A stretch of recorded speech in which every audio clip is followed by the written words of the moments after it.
Muy buenos días a todos, bienvenidos de nuevo a Leer para Viajar. Continuamos con nuestra lectura del libro El Faro del Fin del Mundo de Julio Verne, parte 2, capítulo 5. Pero antes de empezar, quiero enviarle un gran saludo a nuestra oyente Magali Salcedo, que nos escucha desde Argentina, agradeciéndole el apoyo y espero que le siga gustando nuestros audios. Continuamos con nuestra lectura, capítulo 5, parte 2, durante 3 días. Fácil es imaginarse a qué grado de exasperación llegaría Congred, Carcante y los otros en el preciso momento en que iban a dejar la isla. Les había detenido un obstáculo imposible de prever, y en 4 o 5 días, tal vez en menos, el aviso podía presentarse en la entrada de la bahía de Elgor. Seguramente, de haber sido menos grave, las averías de la coleta. Congred no hubiese dudado en buscar otro fondadero. Hubiera ido, por ejemplo, a refugiarse en el Abra de San Juan, que al doblar el cabo se encuentra en la costa septentrional de la isla. Pero en el estado en que se encontraba el barco, hubiera sido una locura pretender realizar semejante travesía. Hubiérase ido al fondo antes de llegar a la altura de la punta. El recorrido había de hacerlo con viento de popa, y el agua no hubiese tardado en invadir la bodega. Por lo menos la carga se hubiera perdido irremisiblemente. Se imponía, por lo tanto, el regreso a la caleta del Faro, y Congred había obrado muy cuerdamente al acordarlo. Durante aquella noche nadie durmió a bordo, dedicándose todo a la vigilancia más estricta, en prevención de un nuevo ataque. Era de temer que una tropa numerosa, superior a la banda de Congred, hubiera desembarcado en la isla. Tal vez se conocería ya en Buenos Aires la existencia de esta banda de piratas y el gobierno argentino tratase de destruirla. Sentados a popa, Congred y Carcante hablaban de todo esto, mejor dicho, hablaba solamente el segundo, pues Congred permanecía absorto y no contestaba más que por monosílabos.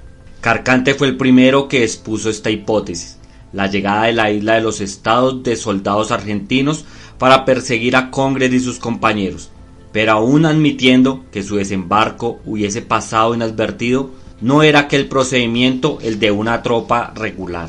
Lo natural era el ataque inmediato a la plaza, o en caso que les hubiese faltado el tiempo para organizarlo, haber dispuesto a la entrada de la bahía varias embarcaciones para apoderarse de la goleta a su salida, o cuando menos para ponerla en la imposibilidad de continuar su ruta. En todo caso, era evidente que no se hubiese limitado a la única escaramuza de aquellos desconocidos agresores cuya prudencia demostraba su debilidad. Carcante abandonó, pues, aquella hipótesis y volvió a la idea de Vargas. Sí, era evidente que lo único que se proponían los que atacaron a la goleta era impedir que saliera de la isla. Se trataba indudablemente algunos supervivientes del Century que se habían encontrado con el torrero, quien les pondría en autos de todo lo sucedido, previniéndoles de la próxima llegada del aviso. Pero el aviso no está aquí todavía, dijo Congred con voz que la cólera hacía temblar.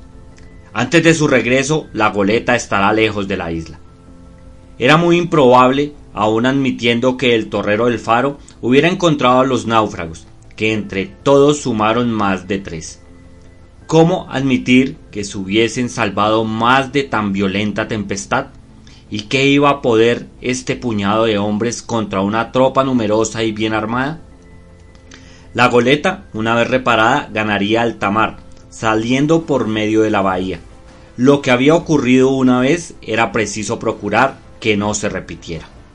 No era, pues, más que una cuestión de tiempo. ¿Cuántos días se emplearían en reparar la nueva avería? Durante la noche no ocurrió incidente alguno, y en cuanto hubo amanecido, la tripulación puso manos a la obra. El primer trabajo consistía en desplazar la parte de la carga correspondiente al flanco de babor. Se necesitaría lo menos medio día para subir hasta el puente aquella multitud de objetos. No sería necesario desembarcar el cargamento ni dejar en seco la goleta, porque encontrándose los agujeros un poco por encima de la línea de flotación, se conseguiría taparlos sin gran trabajo. Congred y el carpintero bajaron a la cala, y he aquí el resultado de su examen. Los agujeros, situados a 2 o 3 pies el uno del otro, eran los dos de bordes limpios, como si hubieran sido hechos con un taladro. Podría por lo tanto quedar herméticamente cerrados con trozos de madera. En suma, no podía decirse que la goleta hubiera experimentado serias averías. No comprometía el buen estado del casco, y podrían ser rápidamente reparados. ¿Cuándo?, preguntó Congred. Entre hoy y mañana todo quedará arreglado. De suerte que podremos volver a colocar la carga durante la noche y a aparejar pasado mañana. Seguramente, declaró el carpintero. 60 horas bastarían para la reparación, y la partida del carcante no se habría al fin y al cabo retardado más que 2 días. Carcante preguntó a Congred si no se podría volver al cabo San Juan para procurar saber qué había sucedido. ¿Para qué?, contestó Congred. No sabemos con quién nos las tenemos que ver, y necesitaríamos ir 10 o 12, no pudiendo quedar más que 2 o 3 al cuidado de la goleta. Y quién sabe lo que ocurriría durante nuestra ausencia. Es verdad, convino Carcante. Y luego, ¿qué ganaríamos con eso? Lo importante es dejar la isla lo antes posible. Pasado mañana por la mañana estaremos en alta mar, declaró determinadamente Congred. Había pues muchas probabilidades que el aviso no arribara antes de la partida de la goleta.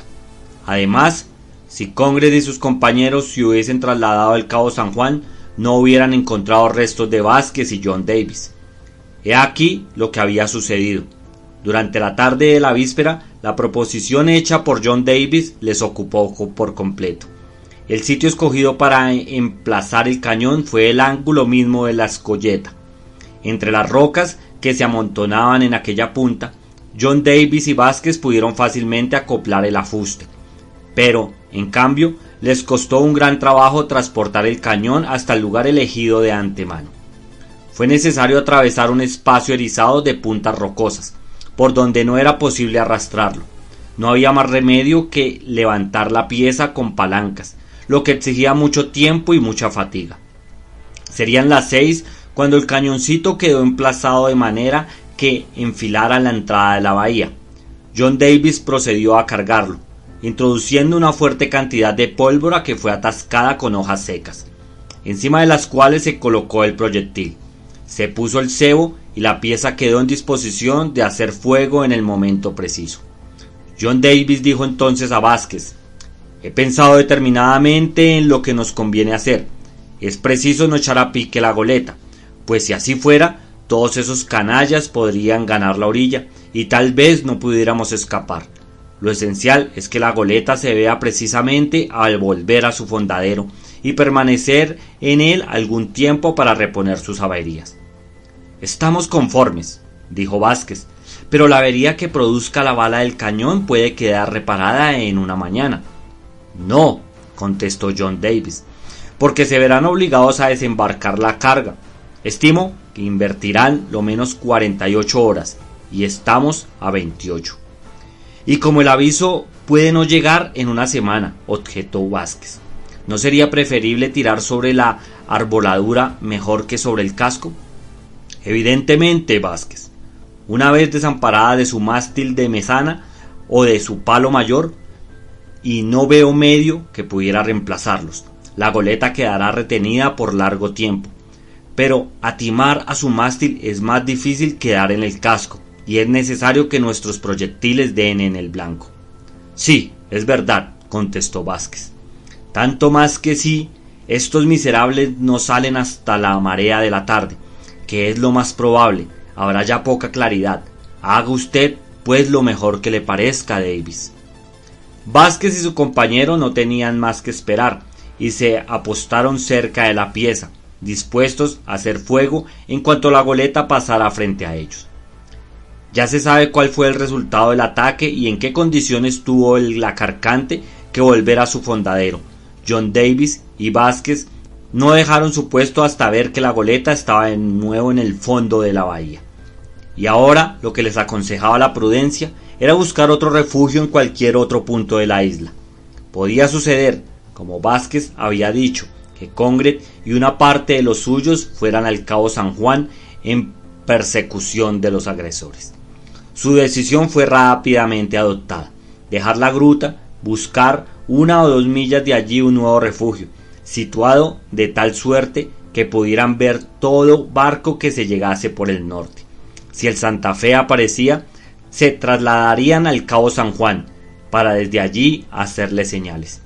El comandante Lafayette les enviaría un bote para recogerlos a bordo, donde le pondrían al tanto de la situación que al fin se desenlazaría bien que la goleta permaneciera retenida en la caleta, o que desgraciadamente estuvieran ya en alta mar.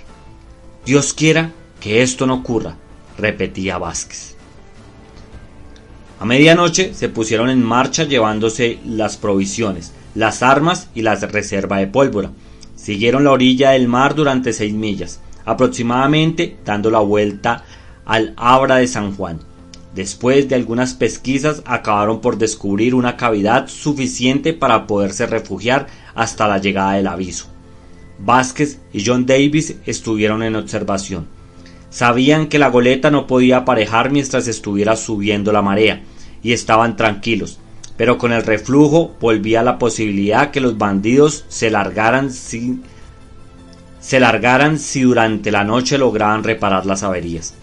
Seguramente que Congret no retardaría ni 1 hora su salida, ante el temor que el Santa Fe apareciera a la vista de la isla. Ni uno solo de los de la banda apareció en el litoral. Ya se sabe que Congret había decidido no perder tiempo en pesquisas, que habrían resultado inútiles. Activar el trabajo, terminar las reparaciones en el más breve plazo posible era lo mejor que podían hacer. Vázquez y John Davis no observaron novedad alguna durante todo el 1 de marzo, pero qué largo se les hacía el día. Al anochecer, después de observar la bahía y obtener la seguridad que la goleta no había levado anclas, se retiraron a su refugio en busca del reposo que tanto necesitaban. Se levantaron al lucir el sol y sus primeras miradas fueron hacia el horizonte. Ningún barco aparecía a la vista de la isla. El Santa Fe no se anunciaba por la columna de humo de su chimenea. ¿Estaría dispuesta la goleta para hacerse a la mar? Empezaba el reflujo, y si lo aprovechaban, en 1 hora habrían doblado el cabo San Juan. Era inútil pensar en repetir la tentativa de la víspera, porque Congret estaba ya sobre aviso y tendría muy buen cuidado en pasar fuera del alcance de la pieza. Se comprende que de angustiosas inquietudes pasaría Vázquez y John Davis durante todo el tiempo que duró la marea. Hacia las 6 se hizo sentir la marea ascendente, y con ella la seguridad que Congret no podría aparejar hasta por la tarde. El tiempo estaba hermoso, el viento se mantenía al noroeste y en el mar no quedaban vestigios de la última tempestad. El sol brillaba entre ligeras nubes muy elevadas que la brisa no desvanecía. Y un día más de incertidumbre y de alerta para Vázquez y su compañero. La banda no había dejado las inmediaciones del faro y no era probable que ninguno de los piratas se alejase de allí en todo el día. Esto prueba que esos canallas se afanan en la tarea, dijo Vázquez. Sí, se dan prisa, contestó John Davis. Dentro de poco las averías producidas por los proyectiles quedarán reparadas y nada les detendrá. Y tal vez esta misma noche, aunque la marea sea tardía, añadió Vázquez, no tienen necesidad de un faro que les alumbre, la conocen perfectamente, así como la última noche la remontaron, esta noche descenderán por ella al mar, la goleta los llevará. ¡Qué desgracia que no lo haya usted desmantelado! ¿Qué quiere usted, Vázquez?, contestó Davis. Se ha hecho lo que se ha podido, Dios hará lo demás. Nosotros le ayudaremos, dijo entre dientes Vázquez, que parecía haber tomado de pronto una enérgica resolución. John Davis permanecía pensativo, iba y venía por la playa, la vista fija en el norte. Nada en el horizonte, nada. Se detuvo bruscamente y acercándose a su compañero le dijo: ¿Y si fuéramos a ver lo que pasa en el faro? ¿Al fondo de la bahía, Davis? Sí, reconoceremos si la goleta está en disposición de hacerse a la mar. ¿Y qué habremos adelantado con eso? Saber, Vázquez, exclamó John Davis, me muero de impaciencia, no puedo más, es más fuerte que yo. Y verdaderamente se veía que el segundo del Century no era dueño de sí. ¿Cuánto hay de aquí al faro?, preguntó Davis. 3 millas, todo lo más, pasando por las colinas y yendo en línea recta hacia la bahía. Pues bien, yo iré, Vázquez. Partiré a las 4. Llegaré antes de las 6 y me deslizaré hasta donde pueda.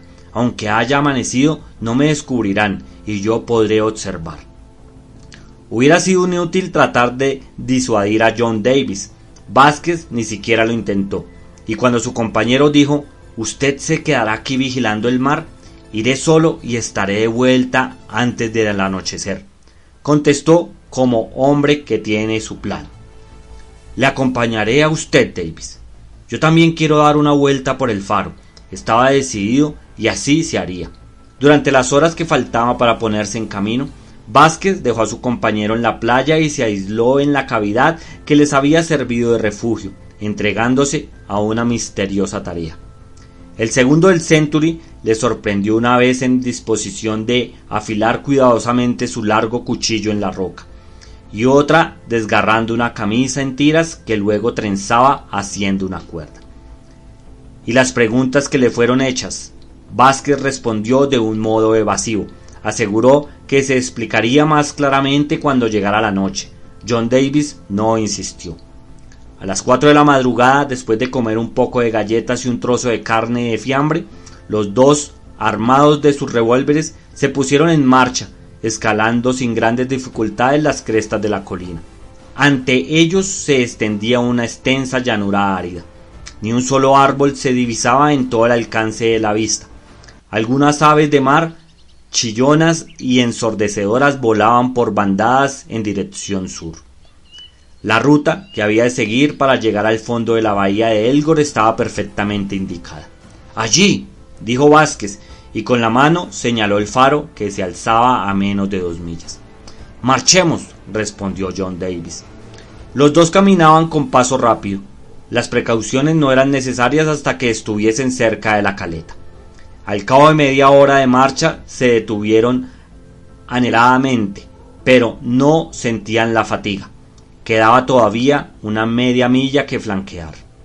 La prudencia era ya necesaria en prevención de que Congreve o alguno de sus hombres estuviesen en observación desde el faro, y a esta distancia podían ya ser advertidos. Como la atmósfera estaba diáfana, la galería era perfectamente visible.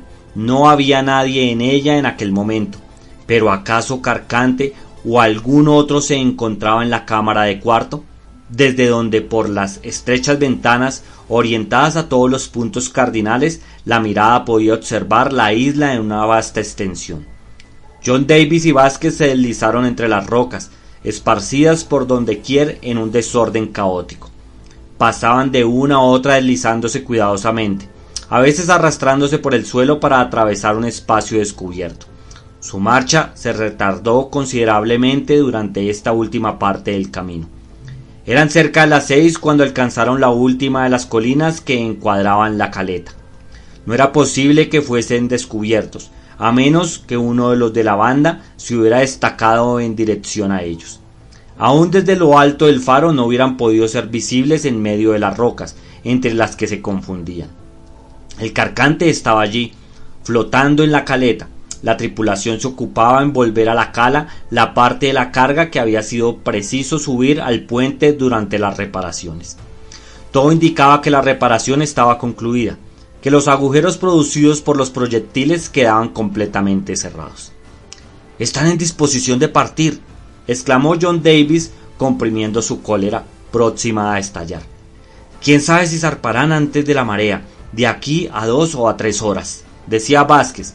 «Y no poder hacer nada, nada», repetía John Davis. Efectivamente, el carpintero Vargas había cumplido su palabra. Su tarea había sido rápida y convenientemente ejecutada. No quedaba huella de la avería. Habían bastado los 2 días. Colocada la carga en su sitio, cerradas las escotillas, la Carcante estaba en disposición de hacerse a la mar. Sin embargo, transcurrió el día y desapareció el sol sin que a bordo se notasen señales de una próxima partida. Desde su abrigo, Vázquez y John Davis escuchaban los ruidos que llegaban hasta ellos desde la bahía. Eran gritos, risas, juramentos, el arrastrar de los fardos sobre el puente. A eso de las 10 oyeron distintivamente el ruido de una escotilla que se cerraba. Luego, el más completo silencio. Davis y Vázquez sintieron que se les oprimía el corazón. Sin duda, terminado el trabajo, había llegado el momento de partir. Pero no, la goleta continuaba balanceándose en la caleta, sujeta a su ancla, que no había sido elevada del fondo de la bahía. Pasó una hora. El segundo del Century tomó la mano de Vázquez diciendo: «La marea vuelve a subir, no partirán». «Hoy no, pero ¿y mañana?» «Ni mañana ni nunca», afirmó Vázquez. «Venga usted», añadió saliendo de la concavidad donde estaban emboscados. Davis, muy intrigado, siguió a Vázquez, que avanzaba prudentemente hacia la playa. En pocos minutos estuvieron al pie del faro. Una vez allí, Vázquez, después de una ligera pesquisa, desplazó una roca que hizo girar sin gran esfuerzo. «Métase usted ahí dentro», dijo a Davis, designándole el hueco que había quedado al descubierto. «Este es un escondrijo que por casualidad descubrí cuando estaba en el faro. Estaba lejos de sospechar que podía serme útil. No es una caverna, es un agujero en el que apenas podremos entrar los dos, pero pasarán 1000 veces a nuestro lado sin sospechar que la casa está habitada». Davis se deslizó en la cavidad donde inmediatamente entró Vázquez, apretados el uno contra el otro hasta el punto de no poder mover. Hablaban a media voz. «He aquí mi plan», dijo Vázquez. «Usted me espera aquí». «¿Esperarle a usted?» «Sí, voy a la goleta». «¿A la goleta?», dijo Davis estupefacto. «He resuelto que los bandidos no salgan de la bahía», declaró Vázquez con firmeza, y sacó del bolsillo 2 paquetes y un cuchillo. «Este es un cartucho que he confeccionado con nuestra pólvora y trozos de camisa. Con otro pedazo de tela y el resto de la pólvora he fabricado esta mecha. Voy a ponerlo todo encima de mi cabeza para ganar a nado la goleta. Con el cuchillo haré un agujero bajo la bóveda. En este agujero colocaré la carga de pólvora y una vez encendida la mecha volveré a tierra. Tal es mi proyecto que por nada del mundo dejaré de poner en práctica». «¡Es maravilloso!», exclamó John Davis entusiasmado. «Pero no permitiré que corra usted solo tan gran peligro. Le acompañaré a usted». «¿Para qué?», replicó Vázquez. «Un hombre solo pasa más inadvertido, y para lo que quiero hacer uno basta». Davis creyó que debía insistir, pero Vázquez se mantuvo inflexible. La idea era suya y a él le competía ponerla en ejecución. Davis no tuvo más remedio que ceder ante la firme resolución de su compañero. De noche cerrada, Vázquez, después de despojarse de sus vestidos, salió del escondrijo y fue bajando la colina. Una vez en el mar, se echó al agua y nadó con brazos vigorosos hacia la goleta, que se balanceaba muellemente a un cable de la orilla. A medida que se aproximaba, la masa del barco se hacía más negra y más imponente. Bien pronto advirtió el nadador la silueta del hombre de guardia, sentado en la borda, con las piernas pendientes hacia el agua. El marinero silbaba una canción, cuyas notas se oían distintivamente en el silencio de la noche. Vázquez describió una curva y se aproximó a la popa del barco, ocultándose a la sombra. El timón se dibujaba por encima de él, y con sobrehumano esfuerzo logró gatear hasta la parte superior colocándose a horcajadas. De esta suerte, con sus 2 manos libres, pudo asir el saco que llevaba en la cabeza y manteniéndolo entre los dientes, explorar su contenido. Sacando el cuchillo, se puso inmediatamente a la tarea. Poco a poco, el agujero practicado en el costado iba siendo más ancho y más profundo. Después de una hora de trabajo, la hoja del cuchillo salió por la parte opuesta. En este agujero metió Vázquez el cartucho que llevaba preparado y le adaptó la mecha, buscando luego su mechero en el fondo del saco. En aquel momento aflojó un instante las piernas y sintió que se deslizaba. Aquello era el irremediable fracaso de su tentativa. Si se le mojaba la mecha, tenía que renunciar a hacer fuego. En el involuntario movimiento que hizo para mantenerse en equilibrio, el barco osciló y el cuchillo cayó al agua produciendo un ligero ruido. La canción del hombre a bordo había cesado bruscamente. Vázquez le oyó marchar por el puente e inclinarse hacia el agua. Su sombra se dibujó en la superficie del mar. El marinero buscaba, sin duda, la causa del ruido insólito que había atraído su atención. Permaneció largo tiempo en esta actitud, en tanto que Vázquez, las piernas agarrotadas, las uñas crispadas sobre la resbaladiza madera, sentía que le iba faltando la fuerza tranquilizadora por el silencioso. El marinero se alejó hacia la proa, reanudando su interrumpida canción. Vázquez sacó del saco el mechero y batió el pedernal, dándole golpecitos con el eslabón. Se desprendieron ligeras chispas y la mecha comenzó a chisporrotear. Rápidamente se deslizó a lo largo del timón y, entrando de nuevo en el agua, se dirigió a la orilla a grandes brazadas silenciosas. En el escondrijo donde se había quedado solo, el tiempo se le hacía eterno a John Davis. Transcurrió media hora, 3/4, 1 hora. Davis, no pudiendo dominar su impaciencia, se deslizó fuera del agujero, mirando ansiosamente hacia el mar.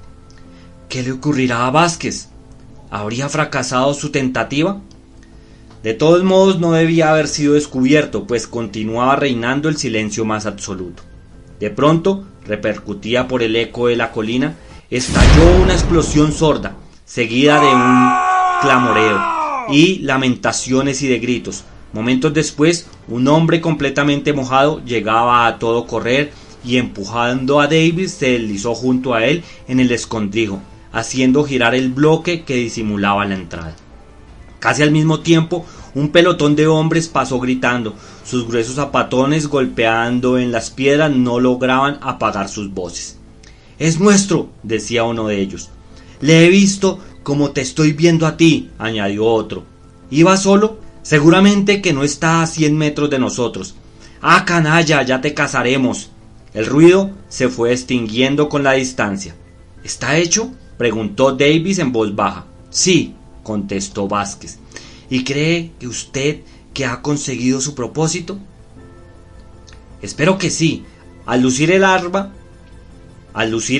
el martilleo a bordo hizo desaparecer las dudas.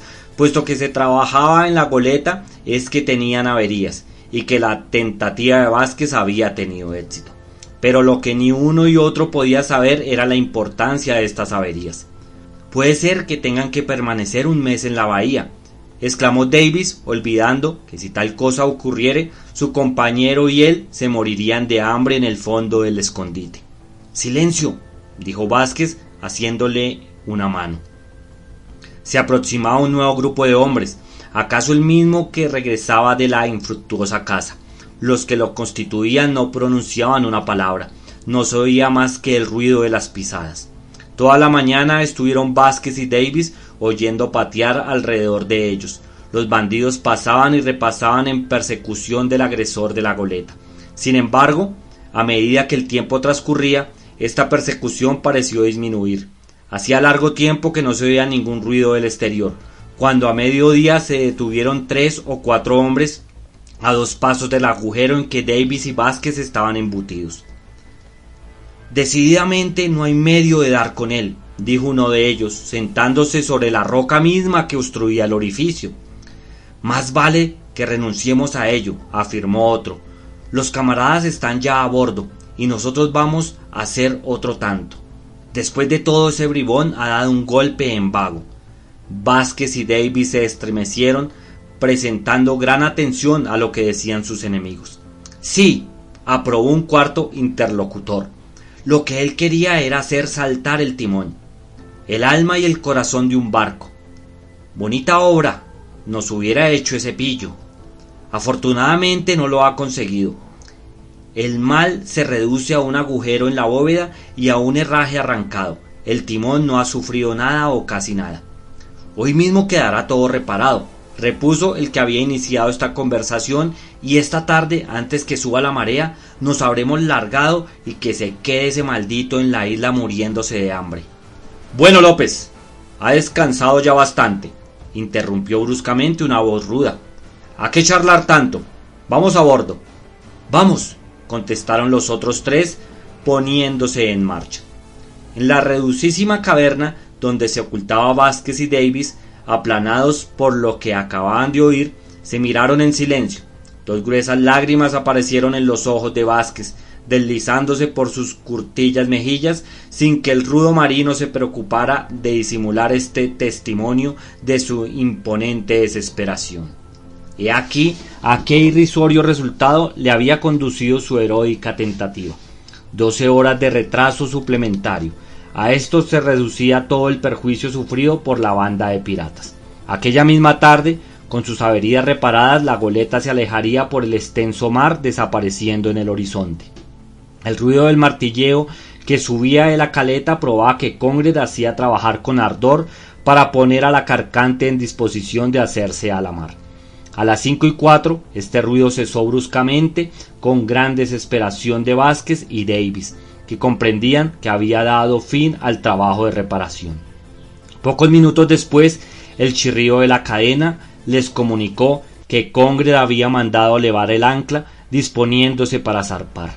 Vázquez no pudo contenerse y, haciendo girar la roca, se arriesgó a echar una ojeada al exterior.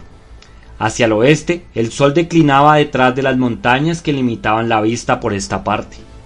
No transcurriría una hora sin que la luz solar se hubiera extinguido por completo. La goleta continuaba en el fondo de la bahía sin que mostrase ninguna visible huella de sus recientes averías. A bordo todo parecía estar dispuesto. La cadena, vertical y rígida, indicaba que bastaría un último esfuerzo para levar el ancla en el momento deseado. Vázquez, olvidando toda prudencia, había sacado la mitad del cuerpo fuera del agujero. Davis, detrás de él, estaba pegado a su espalda. Ambos miraban anhelantes. La mayor parte de los piratas estaban ya a bordo. Sin embargo, algunos quedaban todavía en tierra. Entre estos, Vázquez reconoció perfectamente a Congred, que se paseaba con Carcante. Poco después se separaron y Carcante se dirigió hacia la puerta del faro. «Cuidado», dijo Vázquez, «sin duda ese bandido va a subir a la galería». Los dos se deslizaron hasta el fondo de su escondrijo. Efectivamente, Carcante subía por última vez al faro. La goleta iba a partir enseguida y quería inspeccionar el horizonte para ver si algún barco aparecía a la vista de la isla. La noche prometía ser hermosa. El viento había amainado y seguramente tendría buena navegación. Cuando Carcante hubo llegado a la galería del faro, John Davis y Vázquez le vieron muy distintamente que daba la vuelta, dirigiendo su larga vista sobre todos los puntos del horizonte. De pronto se escapó de su boca un verdadero rugido. Congred y los demás habían levantado la vista hacia él.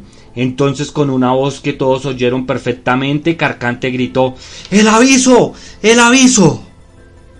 Bueno, amigos, hasta aquí llegó este capítulo 5 de la parte 2 del libro El faro del fin del mundo. Muchas gracias por escucharme. Más adelante continuaremos con nuestra lectura.